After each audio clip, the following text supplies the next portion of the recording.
Ismullahil a'dzam. Ismullah utawi jenenge Allah al-a'dhamu kang agung. Alladzi idza du'iya kang nalikane den dongaake. Apa biya apa Ismullahil a'dzam.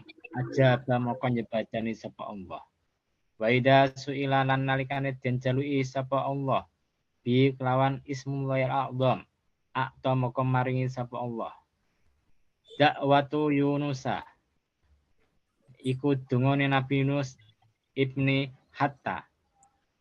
Rawahu riwayatake ngaji sapa Ibnu Jarir, sapa Imam Ibnu Jarir an Sa'din saking sahabat Sa'ad. Jadi kita sekarang bahas namanya nama Allah yang agung.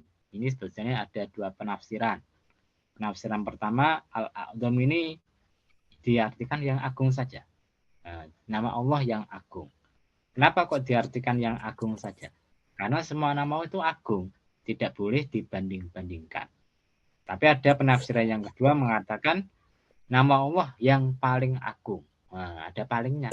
Nah, bukan agung saja, yang paling agung. Namanya kalau bahasa Arab namanya Ismut Tafdil. Nah, contoh gini misalkan. Mas Ruslan itu pemurah. Nah, tapi Mbak Dewi lebih pemurah lagi. Nah, lebih dermawan lagi. Namanya Ismut Tafdil. Jadi nama Allah yang paling agung apabila Anda berdoa mesti dikabulkan. Apabila Allah dimintai dengan ismu namanya tadi, itu mesti diberikan. Apa itu? Yaitu doanya Nabi Yunus ketika beliau berada di perut ikan paus ya. Di perut ikan paus. Apa itu? La ilaha illa anta subhanaka inni kuntu minadz dzalimin. Jadi ikut hadis ini yang namanya asma atau nama Allah yang paling agung itu la ilaha illa anta subhanaka inni kuntu minadz dzalimin.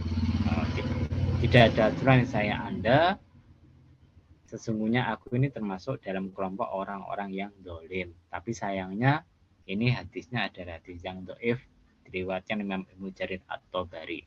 Betulnya ada hadis yang sahih yang lebih kuat dari ini.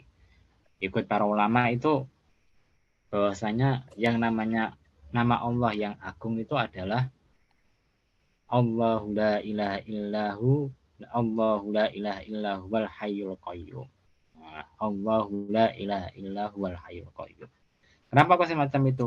Karena ada hadis yang mengatakan bahwasanya nama Allah yang paling agung yang apabila Anda berdoa dikabulkan, apabila Allah diminta akan diberikan, itu berada dalam 3 surat.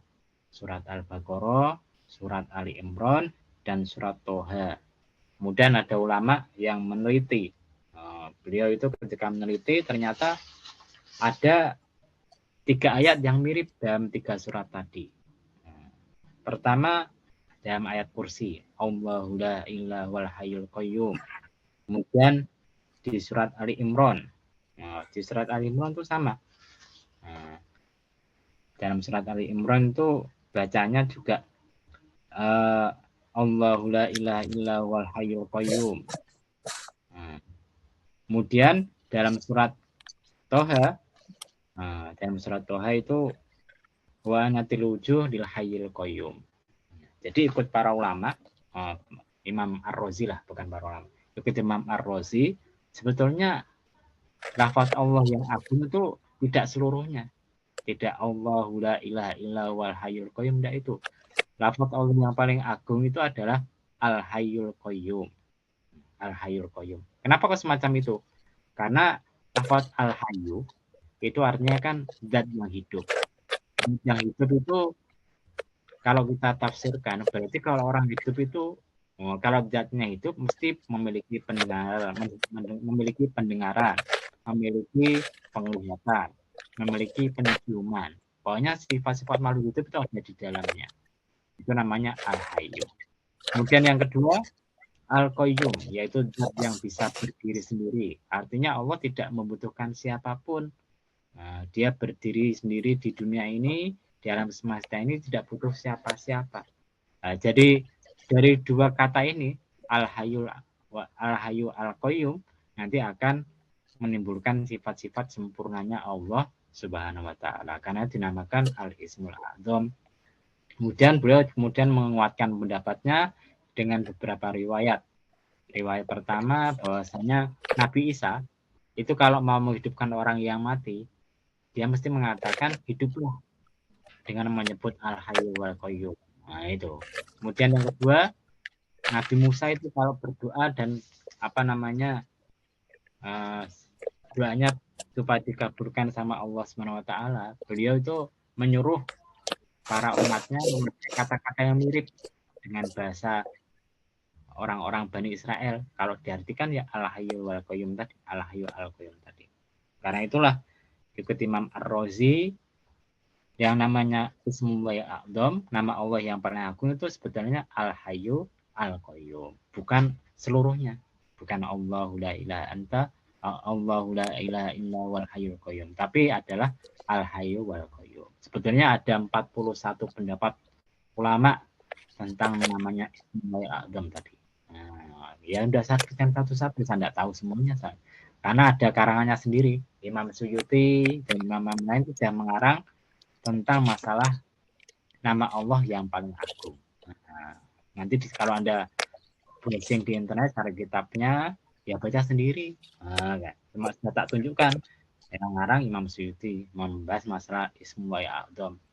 Jadi kalau kita punya banyak wawasan tuh tidak gampang kaget, tidak gampang fanatik dengan pendapat tertentu. Contoh misalkan, masalah Lailatul Qadar. Lailatul Qadar itu pendapat yang kuat itu terjadi pada 10 terakhir bulan Ramadan, terutama hari-hari yang ganjil, hari-hari yang 1, 2, 3, 25, 27, 29, terutama hari-hari itu. Nah, kalau kita cuma berpegang pada itu ya jadi fanatik. Padahal kalau Anda membaca kitab Nailul Autor karangannya Imam As-Syaukani, pendapat tentang masalah Lailatul Qadar itu banyak sekali. Ada lebih dari 20 pendapat masalah Lailatul Qadar. Kapan terjadinya? Ada yang bilang sepanjang tahun. Jadi kalau orang itu semakin banyak baca buku, banyak kitab, banyak wawasannya, tidak gampang kagetan, tidak gampang nyalahkan orang lain. Kalau kita lihat teman-teman kita yang masih suka nyalahkan, kagetan, itu berarti wawasannya kurang banyak, suruh menjilah yang banyak. Jadi tidak gampang kaget. Nah, sama dengan ini. Ismullahi A'dzam, nama Allah yang paling agung itu ada 41 pendapat.